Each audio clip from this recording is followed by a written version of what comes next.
Welcome to Book Lounge by Libby. I'm Joe, and I'm so happy you're here. We are rounding out our celebration of the Magic Treehouse series by giving you some out of this world book recs. We're looking at time travel, lit RPG, out of place in time, isekai, whatever. We've got it all. Joining me today is the incredible, amazing Meara, an online bookish creator at Meara is Reading. Thank you for joining me today. Oh my God, I'm so happy to be here. I'm so excited for this discussion. I'm so excited to have you here. And we always get like good therapy time when we're together, but like let's talk about your childhood.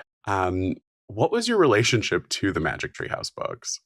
I never read them. Okay. I did not read them as a child. They were too mainstream for me. Oh, she was one of those girls. She's one of those girls. Everyone was reading them, not me. If everyone was touching it, that was not for me. I was reading other children's series, but did not care for the Magic Treehouse. So I started reading them as an adult to prepare for this podcast. Thank you. I was going to call you out when I sent to our like group. I was like, here's the episodes coming up this season. Who's interested in what? You replied with, if you give me enough time, I'll start reading them. Yep. I was at a conference last week and like mingling with people. They're like, oh, what are you reading right now? And I was like, Magic Treehouse. Dinosaurs at Daybreak. Thank you very much. Yeah, exactly. What? So okay. So no long-term relationship to them. What did you think experiencing them as an adult? Okay, so here's where I was excited for the discussion because I was like, I feel like I'm coming into this with no nostalgia. Right. No nostalgia, fresh eyes. Like it is just you are evaluating a book the way you would any other time. Exactly. Nothing is coloring my perspective. Mm-hmm.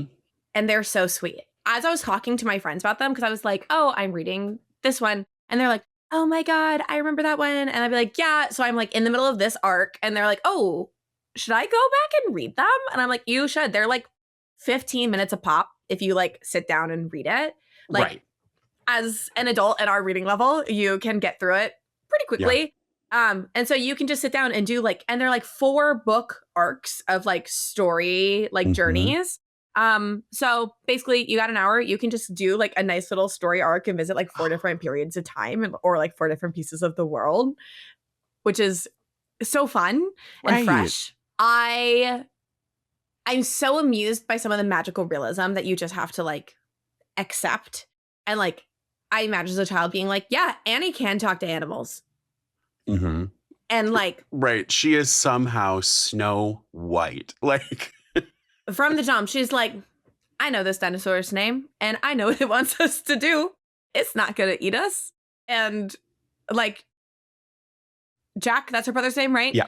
Yep. Just having to be like, okay. I guess I'll trust my sister's imagination. My annoying little sister that I just told everyone that I don't want to be hanging out with. And now we're like this because we have a Magic Treehouse. So I read the first book. So I was like, I got to get the groundwork in. Yeah. And then I was just seeing what was available on Libby. I wasn't going out. I was like, I can't be buying at $5.99 a pop.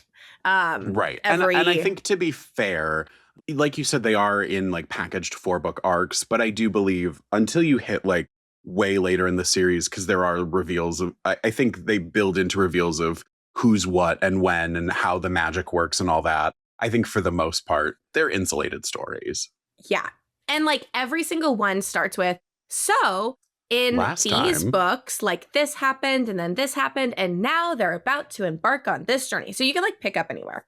So I read book 1. And then I jumped to book 17, which was the Titanic one, because that's the one that I remember everyone talking about as a kid. And you know what? I'm going to say like how everyone today is like, everyone had their child fixation, like natural, like big historical event. I think that the Titanic girlies were probably put on by Magic Treehouse. Oh, absolutely. Because like I know it impacted me. Like, I'm not one. I mean, I know we've talked about, I feel like you and I have probably talked about this ad nauseum, but like, I don't have too many of those like Roman Empire moments. But the Titanic is the one thing that I was like, I would like to know everything about the Titanic. And it is probably the fault of Magic Treehouse. So I immediately was like, that's available on Libby. I'm Yep. snatching up that one. And then I was like, oh, this is a little 4-episode arc. So I did 17, 18, 19, 20. Which, for anyone who doesn't remember, this is the arc with Teddy the dog, where they have to go get 4 specific gifts to break Teddy of his curse. Which one of my friends was like, she was like, that unlocked things that were like long buried. That's how like everyone has reacted when I told them what I'm reading. And one of my friends was like, oh, that is the best story arc. So like you did pick probably. You did. If you're only going to do 4, that's probably the best 4 to do. However, I was gooped and gagged when I was reading that little intro, and they're like, and then it was like in books 1 through 4, they found this treehouse, and then they found out that it belongs to Morgana the witch. And I was like, oh, Morgan Le Fay. Just you wait. She I'm shows up. Like, I can't believe that I missed that arc. Yeah. Like, I might go back it's so you. Like, yeah. I was like, why did no one tell me this? I had a dog named Morgan Le Fay as a child. Like, why did none of my classmates be like, do I have a book for you? Oh, yeah. No, I literally, one of my monitors is elevated here by my childhood collection of Magic Treehouse books. I don't know if that's sacrilegious or not. I think to me, it's the like, I loved and I continued to love, and like they still exist in use in my life. Yeah, but the I love that. Hardcover Christmas one is right on top. And if it wouldn't upset the apple cart, I'd pull it out right now to be like, I had to fight through that whole conversation to not be like, look, it's right here. As my computer explodes. I love that. So do you think you would keep reading? I mean, like, yeah, I like you kill like an arc in an hour, as you're saying. Exactly. I think what I'm going to do is just like keep stacking my Kobo with them.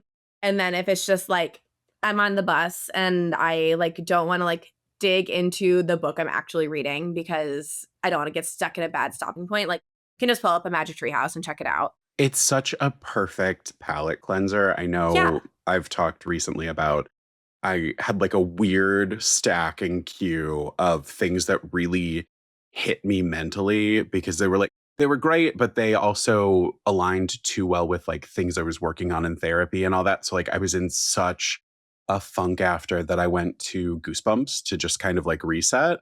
But I think Magic Treehouse is an even better example of that because it's like there are no stakes for me. Like there's no Goosebumps, you can still get a little bit of that anxiety where this is just, it's like the joy of adventure. Which if we wanted to do another episode of children's classics that Meara's never read, I've never read a single Goosebumps because my brother was an avid reader. We had a whole shelf at my house of them, and I thought the covers were too scary. And that's fair. That's fair. And I got to meet the original artist of the covers and at a Comic-Con, and I was like, my brother used to scare me so badly just showing me the covers of the books. Yeah. So, secret look into my life. That is what my boyfriend has queued up in Libby on his phone for whenever we're about to drive together because we're both mainly audiobook readers. He's like, well, neither of he does not keep music on his phone. And I know. And he knows we can't like interrupt or put the other person in the middle of our book. So he's just got like a string of Goosebumps ready at all times. I love that. Yeah. That's such a good idea. Okay, back to Magic Treehouse. I have more thoughts. Please, yeah, line it up for me. 1, obsessed with the facts in the middle of them. When like Jack opens his book and he's like, here's a fact about this culture, about these people, about this animal. I'm like, yes. I'm eating. I love a fun fact. Yeah. And then at the end, the more facts for you and Jack. I'm like, yes, like love eating those up.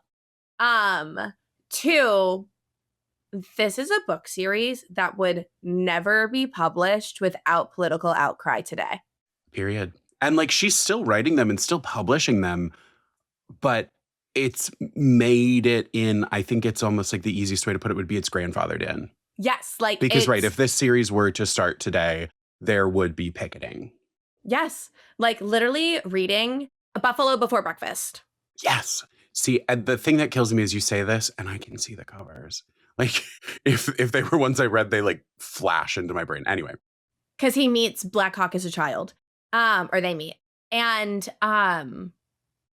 like the whole book is talking about like all the facts about like the white people came in and like killed all the buffalo so that way they could decimate the Lakota tribe.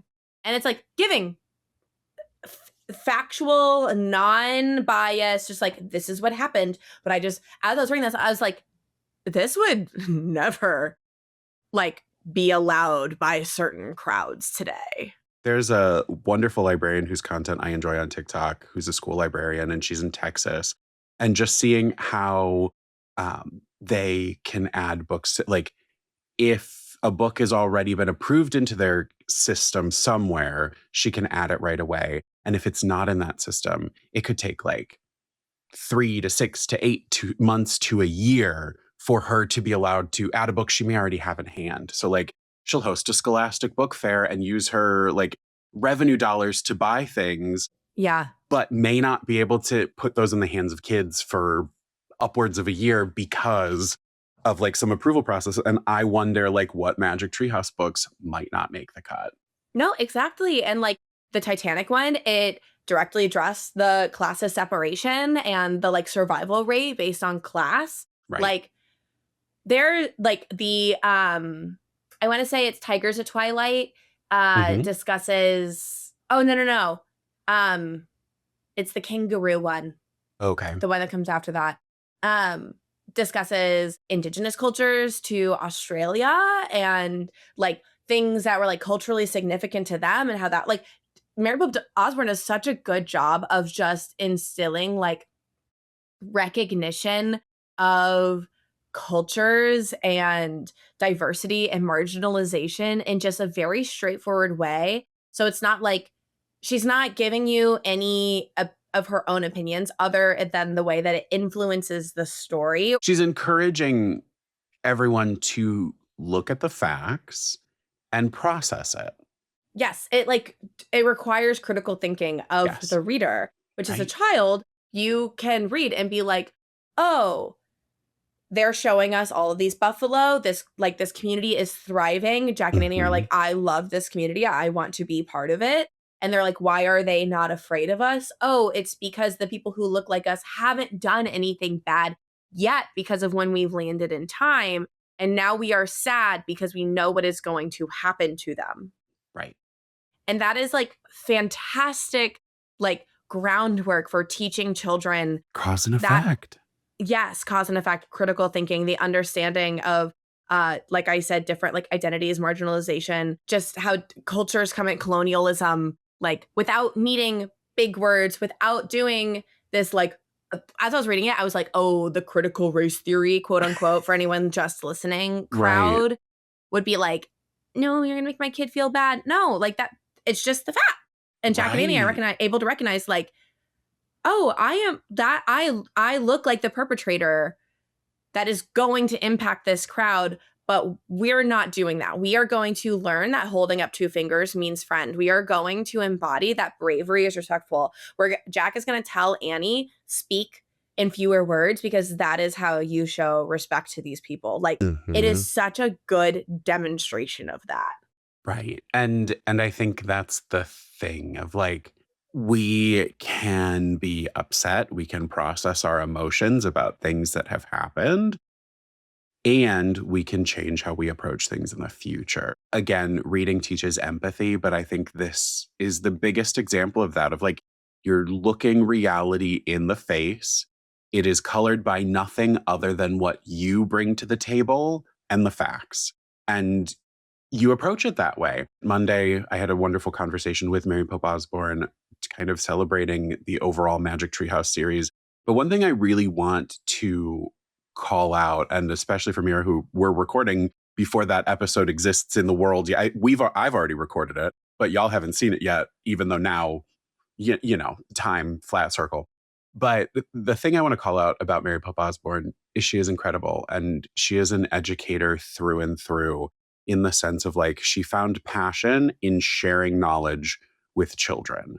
And one of the points that really sticks out from our conversation is she was one of the few authors who were writing other things at the time that were picked by Random House to say, let's start the in-between. What takes us from picture book to like kind of the longer chapter books. So this was a whole development of early chapter books. And she mentioned her and the other two names, one of them that sticks with me being Louis Sachar. And when you think of like this series was developed to help children, but it was in this that she found her own voice and her own purpose. I think that's really meaningful.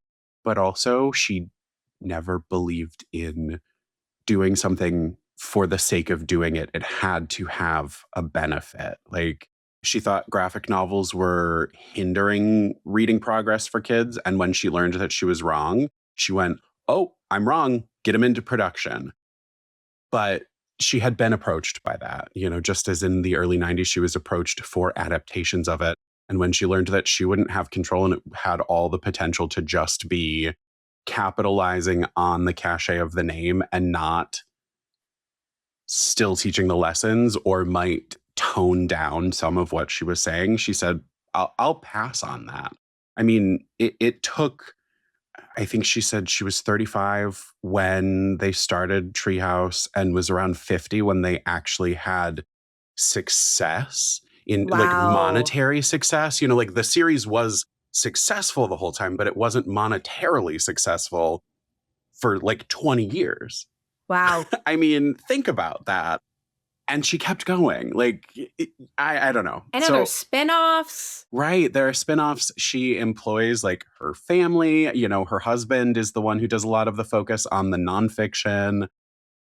She's got like family friends that focus on the graphic novels. And yeah, so listen to the conversation on Monday, from Monday. But anyway, just for you to like noodle on Meara, that like, yeah, she really is that person. She stands, but like, what she presents in the books, she also lives that life. I love that. And like that really made me like so locked in, because I was like, oh, this is more than just like tee-hee fun time. Right. Because I know for the bit, you will do any crazy read with me. Like I could pick a random series out of a hat and you'd go, I'm in, give me a month. And when are we doing uglies? Like, come on. Right. We do have to do that stuff. I think between season break, we should do uglies. Okay. But let us know in the chat. Yeah, right. F's in the chat for uglies. Is that what the kids say? I'm sorry, y'all. I'm 34. Am I? I'll be 34 this year. I don't even know how old I am anymore. You're 1 year away from your Mary Pope Osborne starting Magic Treehouse year. Exactly. And Magic Treehouse started the year I was born. So... Wow. Whoa. Full circle. Yeah, 92. So however old that is however old I am. Anyway, as you were saying, I know you will ride or die any random series for me, but for you to start this and then actually get that locked in says a lot. Yeah. No, I like felt a little silly like reading it as a grown up. And then I was like, oh, no, wait, these are good. Like, right. I wish that I lived closer to like one of my nieces or nephews that I could be like, come over, I'm going to read you a Magic Treehouse book. Yeah. So you could or even read along depending on oh, we're going to start, it's your little book club with them kind of thing. Yeah. Yeah. Yeah. I think they really hold up. I think there is a lot of adventure to it. I was definitely a kid who enjoyed these a lot. I think more for the learning and magic elements than the adventure story, because that hasn't necessarily translated to my reading later. But I could still absolutely pop back in and go, yeah, I'm here for this. Yeah, I will say the adventure part is where I get a little bored, where it's just like, and now we're going to run after this thing, and now we're going to run after that thing. And I'm just like, okay, come on. Now, when we're on the Titanic and we don't know where our treehouse is. Yes. I'm on the edge of my seat. But when it's just like, now we got to chase that dinosaur. Now we got to chase that dinosaur. I was like, all right, let's go, buddy. Get me back into it. Yeah. Did you find anything while you were doing your reads that drew similar themes to your regular go-tos? Oh, that's a good question. I mean, obviously, the magical realism elements. I love a book that, pulls in an existing, lore sphere, whether that's, more, it's the Knights of the Round Table is, reference. So, obviously, Legendborn is, entirely, Knights of the Round Table, like Arthurian, thank you, legend, like that clearly was in there. And that's why I was like, oh my God, when I realized that I had missed that.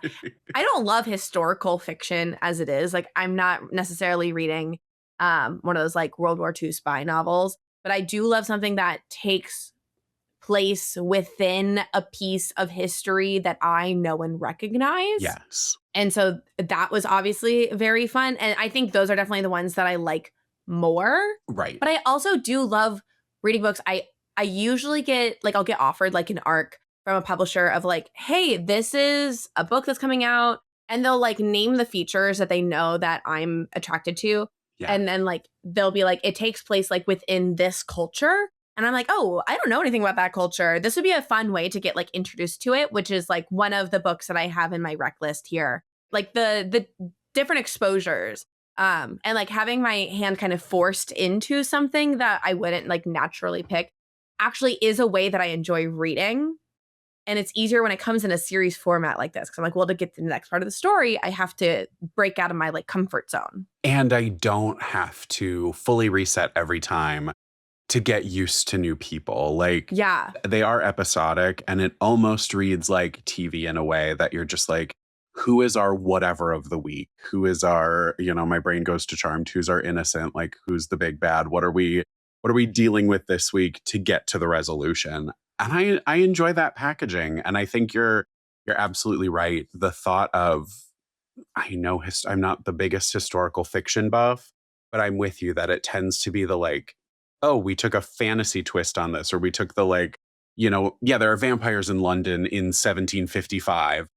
Yes. I'm there for that. Or like, yeah, Queen Victoria was a whatever secret spy, like whatever. Oh my God, imagine that getting clipped for a conspiracy theory. There's a book that I want to read that I saw on Indie Bookstore Day where it's like Anne Boleyn, after she got beheaded, like is still sentient and has to like get her head and is like doing all of this stuff. Yes, exactly that kind of energy. So I think all that to say, thank you for reading. You're welcome. I will say one more thing. Oh, please. In my family book club, I am kind of a broken record with when we're discussing if we like the books. I'm like, it was a fine book. It would have been perfectly sufficient as an episode of Doctor Who. And this series is kind of like children's literary episodes of Doctor Who. Yeah. Ooh, but I love that because I think a lot of Doctor Who does the same thing of like, there is a message to be taught in this. Yeah. And I think what I really appreciate about Magic Treehouse is that it's not so much the moral of the story, it's the impact we have on our world. Yeah. You know? So there's like there is a consciousness that we get to be a part of and that we get to think on. So y'all, this is your like pitch to start them with your kids. When I told my boss that I was talking to Mary Pope Osborne, she said, you know, her son's the perfect age to start them. So she's really looking forward to doing that. But it's that kind of energy of just like, you can have a good moment with it, but also you can just be an adult and read and enjoy them. Meara is proof. You can just do it. It's just a good time. Yep. And like, what a way to boost your reading goal, right? If you're a person who's about the numbers. No, I'm literally like, all right, that's 5 right there. Right. I mean, hey, why not? But our list for today. So this is a weird one to try to give recs and comps for. Yeah.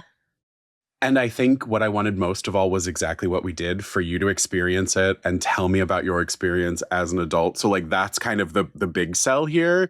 But for me, when I was picking titles, I tended to go for things that were maybe a little more magical realism leaned, or was there a magical trip, or are we experiencing our world plus a little extra? Because I think that those kind of, to me, hit. And I'm not a big adventure reader, so I don't have like a solid list for y'all to be like, here are adventure reads. So I think these are my version of like what I took away from being a Magic Treehouse kid into my reading today.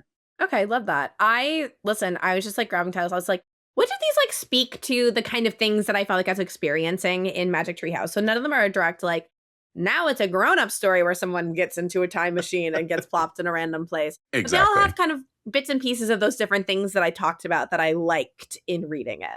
Perfect. So I'll kick it off. And I went with a collection of short stories. This is called Vampires in the Lemon Grove. It is by Karen Russell. It's an older one. This one came out in 2013. Karen Russell is the author of the novel Swaplandia, a finalist for the Pulitzer Prize. It's a magical and undyingly daring collection of stories that showcases the author's gift and their inimitable best. Within these pages, a community of girls held captive in a Japanese silk factory slowly transmute into human silkworms and plot revolution. A group of boys stumble upon a mutilated scarecrow that bears an uncanny resemblance to a missing classmate that they used to torment. A family's disastrous quest for land in the American West has grave consequences. And in the marvelous title story, two vampires in a sun-drenched lemon grove try to stake their thirst for blood and come to terms with their immortal relationship. So I think as you hear that, each story, the fact that it was collection of stories that are seemingly unrelated, but all have those magical elements to them. Again, that is Vampires in the Lemon Grove, Karen Russell. Yeah, I think that somehow is like if you aged up Goosebumps and Magic Tree House and threw it into the woods. That sounds great. Yeah. Now I'm locked in. My jaw was on the ground. I was really like, Meara, you just bought so many books for Indie Bookstore Day. You cannot go read that right now. But you sure can. You sure can. If I can. I could. Okay. My first book deals with that concept of like going through different parts of history that you know and recognize. It is Peaches and Honey by R. Rada. I've recommended it on this podcast before, but it is just so Magic Tree House coded in that you are following the same person and being introduced to other characters. You're like, wait, I know them. And since this is a book that I already recommended, I'm going to jump to a second book. And it is How the Word Is Passed, A Reckoning with the History of Slavery Across America by Clint Smith. This is nonfiction, but it deals very well with that having like, here is a narrative, because it's nonfiction, but it is also the author Clint's experience of like traveling and talking to different people. And he's like working in the facts of American history and the slave trade and slavery through that traveling in different places he visits. And so it feels very like Jack and Annie going to different places and being like, and now here's the fact that goes with what I'm experiencing right now. And I am from the New Orleans area. And so obviously like learning about this is something that is always pertinent to me. And something that I will always pick up. But I felt like his voice in it was so different than how I usually feel. And I listened to the audiobook. He reads it himself, which is always fantastic. And so if you're looking for that kind of like, I want to learn, but I want a story that's going to hold me, How the Word Is Passed is absolutely it. No, that sounds incredible. I think that's such a good point as like, we can have these experiences with our nonfiction. It doesn't just have to be like through this channel to get there. And I love that, Rack. Also love when an author reads their nonfiction, especially. Mary Pope Osborne is the narrator for all the Magic Tree House audiobooks. I love that. And she had to audition for it. Oh my God. My next pick is Found Audio by N.J. Campbell. Again, I think this goes like the weird vein, but Amrapali Anna Singh is a historian and analyst capable of discerning the most cryptic and trivial details from audio recordings. One day, a mysterious man appears at her office in Dutch Harbor, Alaska, having traveled a great distance to bring her 3 Type 4 audio cassettes that bear the stamp of a library in Buenos Aires that may or may not exist. On the cassettes is a deposition of an adventure journalist and his obsessive pursuit of an amorphous, legendary, and puzzling city of dreams. Spanning decades, his quest leads him from a snake hunter in the Louisiana bayou to the walled city of Kowloon on the eve of its destruction, from the singing dunes of Mongolia to a chess tournament in Istanbul. The deposition also begs the question, who is making the recording and why? Despite being explicitly instructed not to, curiosity gets the better of Singh, and she mails a transcription of the cassettes with her analysis to an acquaintance before vanishing. The man who bore the cassettes to has disappeared. The journalist was unnamed. Here, for the first time, is the complete archival manuscript of the mysterious recordings accompanied by Singh's analysis. Oh my God. Uh-huh. So, fiction, mystery, suspense, thriller are the subjects listed in Libby. But, like, come on. Is this not an adult magic treehouse? Every new word out of your mouth. Yeah. Yeah, I was like, geez, right. Wow. Okay. I'm a sucker, as we saw with the episode with Brie. I'm a sucker for a book cover. Most of my books I read entirely because the cover got me. And maybe I read the description, but more likely than not, I just went, whatever, throw it in. We'll see how I feel. And this one, when I found it ages ago, because this one's from 2017, it hit me with the cover. And then reading that description, I was just like, yeah, I could be into that. So, an adventure story, but more my way, like adventure by the way of thriller. Yeah. Wow. Okay. My next book, different direction. Keeper of Night by Kylie Lee Baker. I know that I've recommended other Kylie Lee Baker books on this podcast, so I don't think I've talked about Keeper of Night. I don't think so. Specifically yet. I think we've all at some point talked about Kylie Lee Baker here.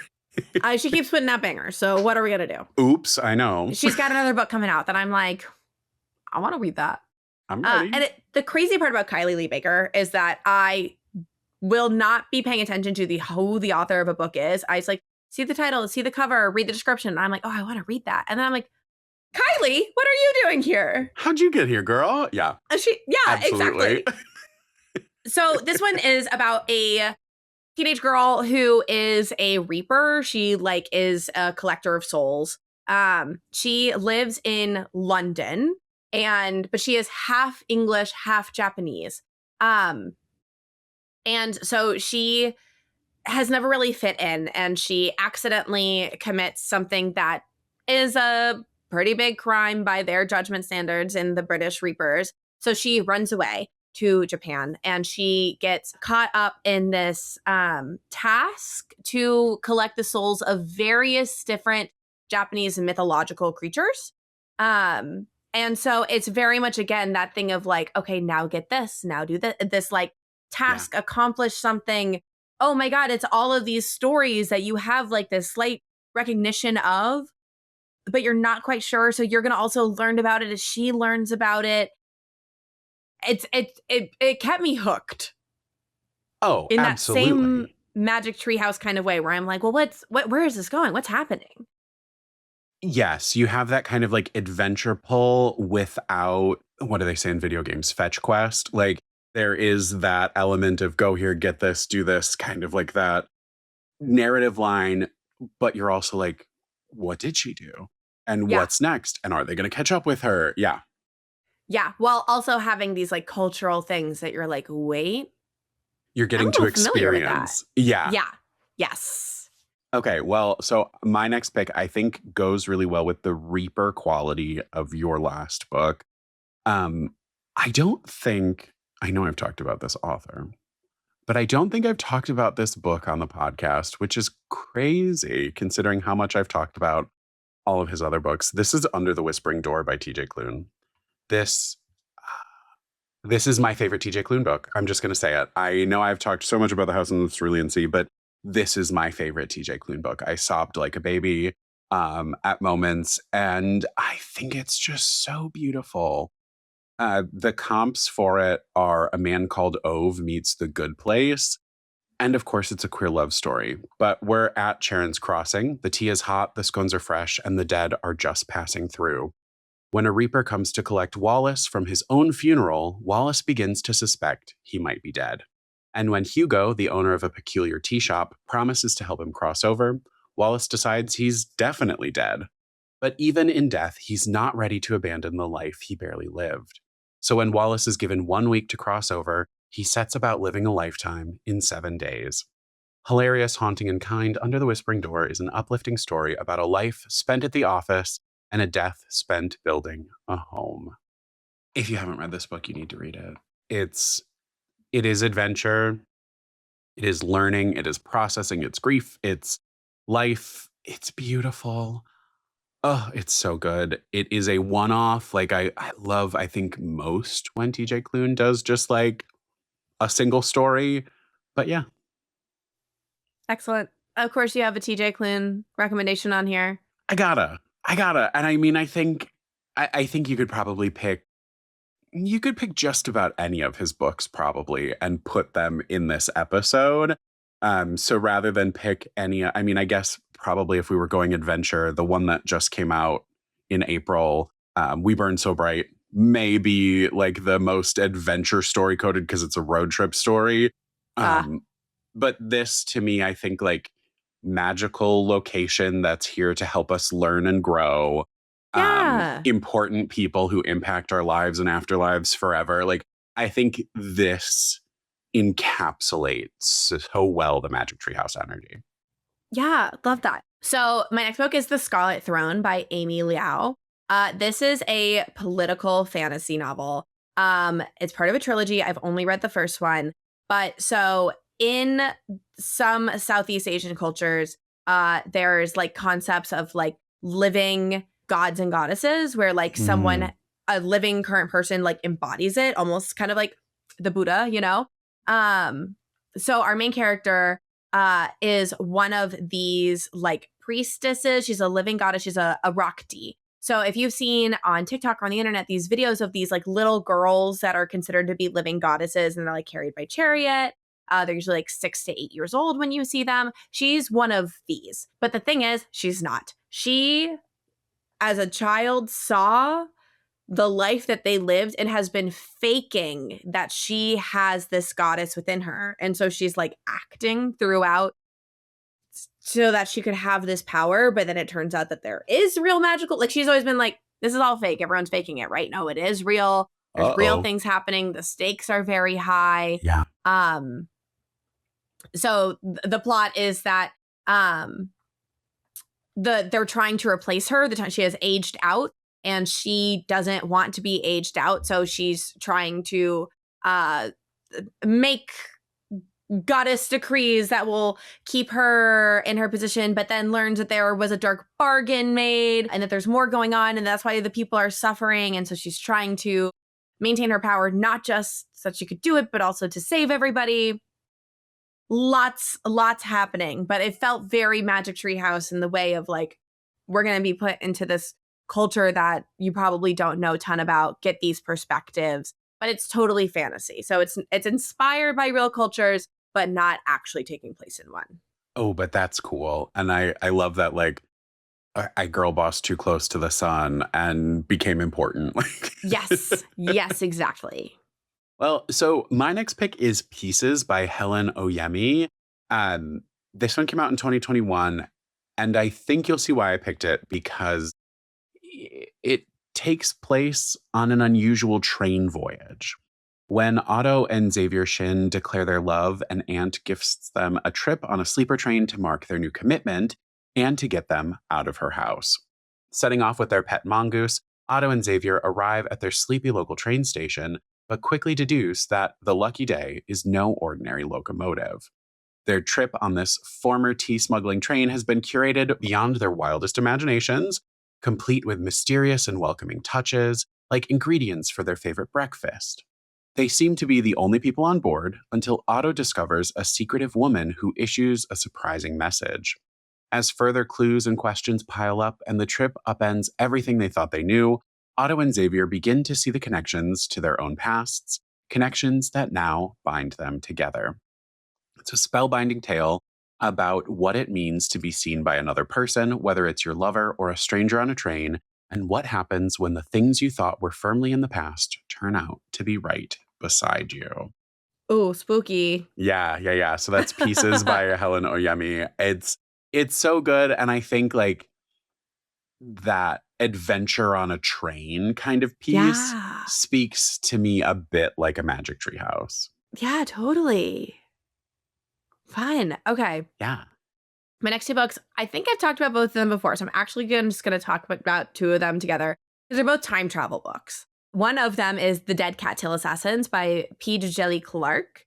And this one, it's weird. It's like hard to get into When you don't really know what's happening, but our main character is an assassin for hire. This teenage girl shows up. Revelations happen about who this teenage girl is, and those revelations might have to do with time travel. It's a very funny book. It's very satirical. So like that is the thing that like makes this book weird. You have to go into it taking things with like a grain of salt and recognizing that it's all with like humor. You can't be like, well, this is a bad like a bad assassin novel. No, no, no. It's not trying to be that. Right. And I think also a lot of Clark's work has like a layer of satire to it almost, where no matter which one you're picking up, you're kind of like, no, you're missing the point if you don't see. Exactly. And then the other one, totally serious, In Universes by Emmett North. This isn't necessarily the same character time traveling, but this is different universes of the same character. So it's them in different, like, what's the word I'm looking for? Multiverse. It's like, yes, like multiverse, different iterations of the same character. So I did want to include that one if we're talking about time travel. I love that, Meara. I think both are great opportunities. I think like time travel, I'm glad that we didn't do all time travel books, because I think that's like a touch on the nose if that was the whole list. And also there's so many options and also so few options at the same, like somehow there's too many and not enough all at once. Okay, I'm gonna be a hater real quick. I had this book on my list as like a hater moment because there's a book that is a time travel book that is very big, very popular. It is everywhere. Every airport, you are seeing it on the stand. Every end cap, you're seeing it.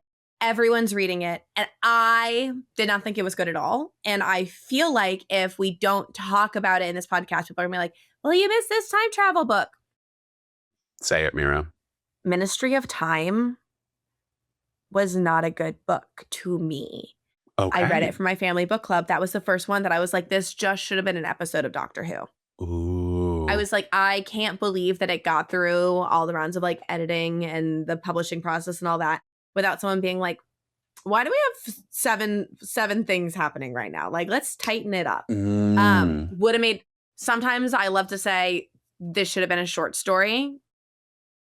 I also don't like how we defied some of the like more accepted laws of time travel in Ministry of Time. Mm-hmm. So for anyone who may be watching this being like, why have they not talked about Ministry of Time? Because it is very Magic Treehouse-like. It has historic, like significant history in it.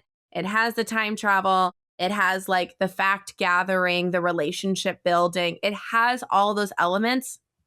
I didn't like it. Okay. I haven't read it yet. It's on my TBR. When I read the description when it came out, it sounded like something that would be very much for me. Like I would very much enjoy it because of that like weird history element.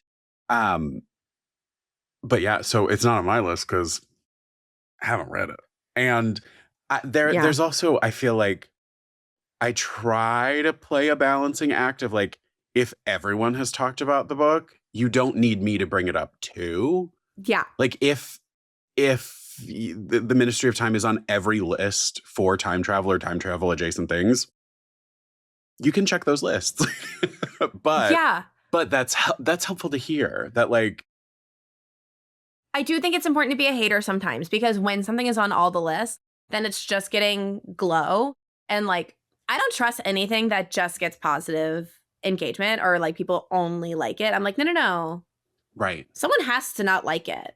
I also, because you know me, I'm on the quest to like de-establish the idea of a canon in the books you have to read, because I think the only thing you have to do when it comes to reading is just read things you enjoy. Yeah. So I'm with you on that of the like, I don't know. I think if it's on every list, you still don't have to read it if you don't want to. Like, and you're allowed to have your thoughts on it. Like, I think that's the other thing of like, oh, well, everyone else loved it, so did I not get it? Like, I think the point I'm trying to make is my problem is always that element, because it can so easily turn into what's wrong with me? Do I not like? Am I not this? Am I not that? So I'm with you on the like. sometimes it's healthy to read the like 2-star Goodread reviews when you're like, was it just me? Yeah. You know. That's my favorite pastime, going to read those. I'm like, I think I would give this 2 stars. What did the other 2 stars say? Oh, yep, exactly what I thought. Okay. Right. And like, there's a lid for every pot. Like, that book is for, like, all books are for someone. So, you know, just enjoy. But it was not for me. And if you listen to this podcast and you and I have the same book opinions, probably not for you. Right. If you are always right in Meara's camp with her book picks and what's going on, now you know. My next pick, I stuck with The Train because I love Samantha Sotoyambo's writing. I loved Watermoon. I'm with you on like the multiverse because some of my favorite manga is Tsubasa and Holic from Clamp, which is all multiverse and like confusing visitations of people you know from other worlds. So that kind of like ethereal magic shop of Watermoon, of like things that can help you solve a problem. And this with a magical train. I'll just get into it. When you lose your way in life, the Elsewhere Express just might find you. Step on board the train that takes you to your life's purpose in this wistful, Ghibli-esque fantasy from the best-selling author of Watermoon. You can't buy a ticket for the Elsewhere Express, appearing only to those whose lives are adrift. It's a magical train seeming to carry very rare and special cargo, a sense of purpose, peace, and belonging. Rhea is one of those lost souls. She had dreamed of being a songwriter, but when her brother died, she gave up on her dream and started living his instead. One day on the subway, as her thoughts wander, she's swept off to the Elsewhere Express. There she meets Q, an intriguing artist who, like her, has lost his place in the world. Together, they find a train full of wonders, from a boarding car that's also a meadow, to a dining car where passengers can picnic on lily pads, to a bar where jellyfish and whales swim through pink clouds. Over the course of their long, strange night on the train, they also discover that it harbors secrets and danger. A mysterious stranger has stowed away and brought with him a dark, malignant magic that threatens to destroy the train. But in investigating the stowaway's identity, Rhea also finds herself drawing closer to the ultimate question. What is her life's true purpose, and is it a destination the Elsewhere Express can take her to? I think there's a booklist starred review for this that includes that it's akin to the game Spiritfarer. And I loved Spiritfarer. And so if you like that kind of like really emotional, like pondering with your adventure, I think the Elsewhere Express might be for you. Lovely. Yeah. And then do you have... Okay. I could recommend one more thing. If you want. But I don't know if you'll want to include it. Oh. It's an Amazon exclusive short story collection. Okay. Well, you can include it. Just know that, listeners, you won't be able to get it on Libby. And I'm sorry about that. And I'm so sorry. Like, I try not to recommend Amazon exclusive things to anyone. But it's so good and I'm really enjoying it. It's a collection of books called The Time Traveler's Passport. Well, it's a collection of short stories, I should say. So it's 6 short stories, all about time travel, and they are all incredibly different approaches. So the authors that are included are John Scalzi, R.F. Kuang, Peng Shepard, Kellyanne Bradley, Olivia Blake, and P. Jelly Clark. Wow. So some authors that we really like here. Yeah, an incredible list. Yeah. So like one of them is from the perspective of a person who operates a time travel machine where time travel is done for leisure. And so you can return in 3 days, 9 months, or 27 years. Those are the 3 windows of return that you have. And so it's from the perspective of the operator and the people that they send and what they see and what people are doing.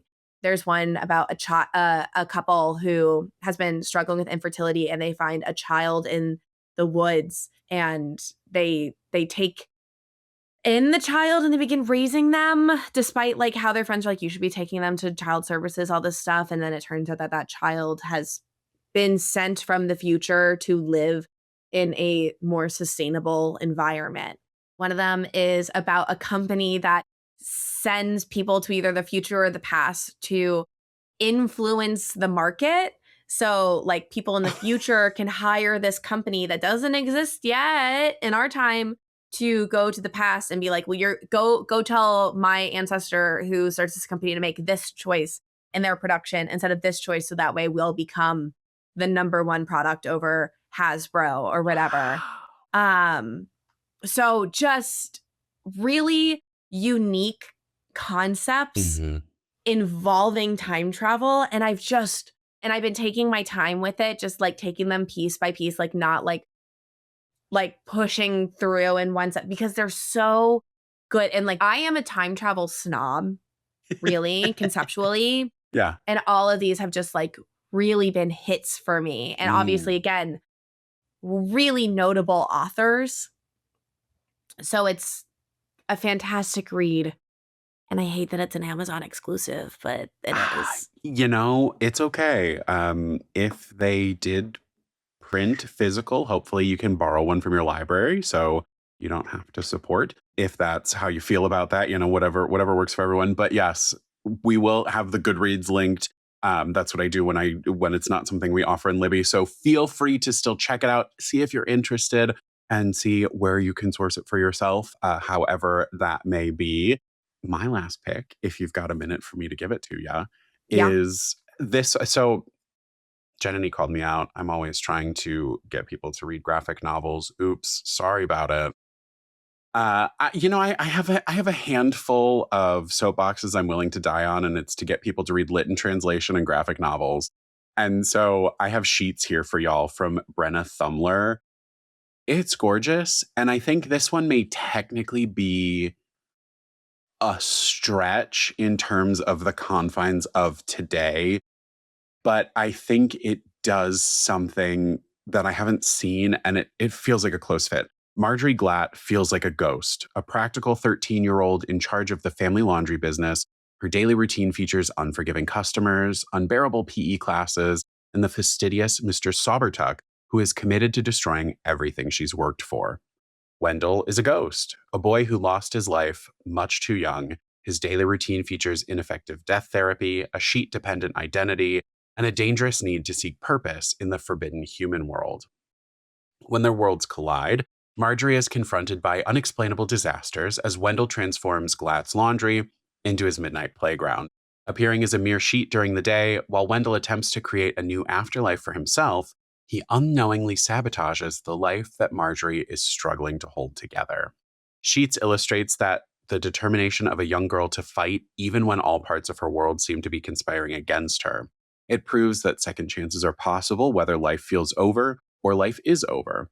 But above all, it is a story of the forgiveness and unlikely friendship that can only transpire inside a haunted laundromat. I love that. Somewhere in there, it is exactly very much Magic Tree House. Like, yeah, the art is gorgeous. It's full color. Like, I'm such a sucker for a graphic novel. And this is one of those that I was just like, okay, I needed to read that. I'm a sucker for a ghost, so you know where you got me. See, exactly. I knew I could convince. That's why I'm like, if I throw enough graphic novels out there, I'm going to convince everyone to read at least the one that matches their trends. And now I have my Kobo Libra color. Oh, who told you about that? I don't know. Some guy with a pink beard. Look, when you posted that you were thinking about getting one, I said, do it and do it fast, because that's how I read all my graphic novels now, and it's incredible. Yeah. No, I will be checking this out. Oh, definitely. Literally and figuratively. Yeah, literally and figuratively and digitally. Meara, thank you for being here and for sharing with me today. Thank you so much. This was such a good push to finally indulge in something that I had not allowed myself as a child. Indulge. It's such a good way to look at it. But friends, make sure you're following the show so you never miss an episode. Next week, we are diving into mystery and mayhem. On Monday, I'm breaking down The Anatomy of a Twist with Joe Piazza, Claire McIntosh, and, of course, Lisa Gardner. Thank you so much for joining us today, and happy reading! You can sample and borrow the books from today's episode in the Libby app, or if you're a librarian, find them for purchase in Overdrive Marketplace. Book Lounge by Libby is a proud Evergreen Podcast signature program. Explore more amazing shows at evergreenpodcasts.com. This podcast is produced and recorded by me, Joe Skelly, with editing by Andrew Alonzo. Our theme music is High Five by Rex Banner, used with permission. Book Lounge by Libby is presented by the Libby app. Learn more at libbylife.com/booklounge.